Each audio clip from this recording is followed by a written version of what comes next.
Welcome to Sweet Lula's.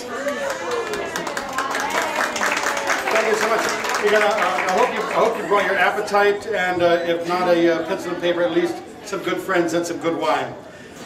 We're gonna work on some things that you can do at home. They're not going to be overly complicated. They're going to be really useful things. They're going to be really simple things, but they turn out really impressive because you made it. Tonight we're going to start with some bread, just some homemade bread. We're going to start with some all-purpose flour. That's known as a high gluten flour or an all-purpose flour. And we're going to take I think about 4 cups, something like that. When I was a kid, I'd stand next to my grandmother, God rest her soul, and she'd be in the kitchen, and I'd say, well, now wait, how much did you just put in there? And she'd say, a pinch. And a few minutes later, she'd put something in, and I'd say, now wait, how much was that? And she'd say, well, that was a hank. So we're going to take a big old mess of flour like so. It's going to be all-purpose flour. We're going to make a little well for it, some nice walls around it. And we're going to take some yeast. You're going to find that in the grocery aisle. You can find little packets, little sachets, little envelopes. You're going to tear that open, and you're going to add that to some sugar because you want to feed that yeast. So you're going to feed it some sugar, but you're going to activate it with hot water. Now, this is not hot water for the ladies, okay? Ladies use hot water that'll scald fish. Think of running a bath for your husband, okay? Women use monkey water. It's like you're trying to get in that bathtub, and it's like, ooh, ooh, ooh, ooh, ooh, ooh. We're not going there, okay? You're gonna burn your yeast. You're gonna scorch it. So we're gonna get it into some nice, warm bath water with some sugar. We're gonna give it a bath. We're gonna feed it. Pour our warm water and yeast and sugar, and just work it in concentric circles. We don't want to break the walls because no matter where you're standing, it's going to find you and it's going to drip down you.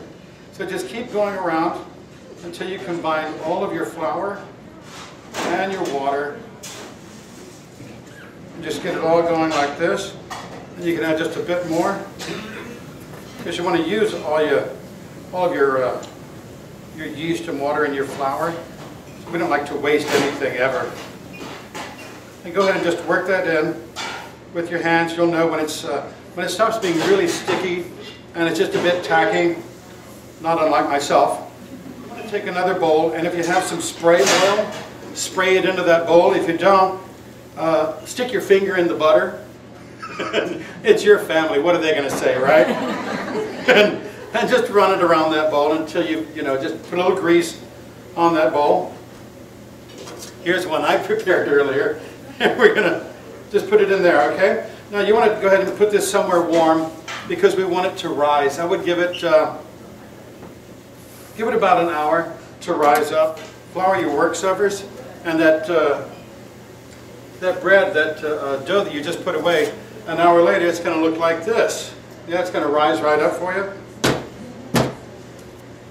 And because you've greased your bowl, it's going to come right out.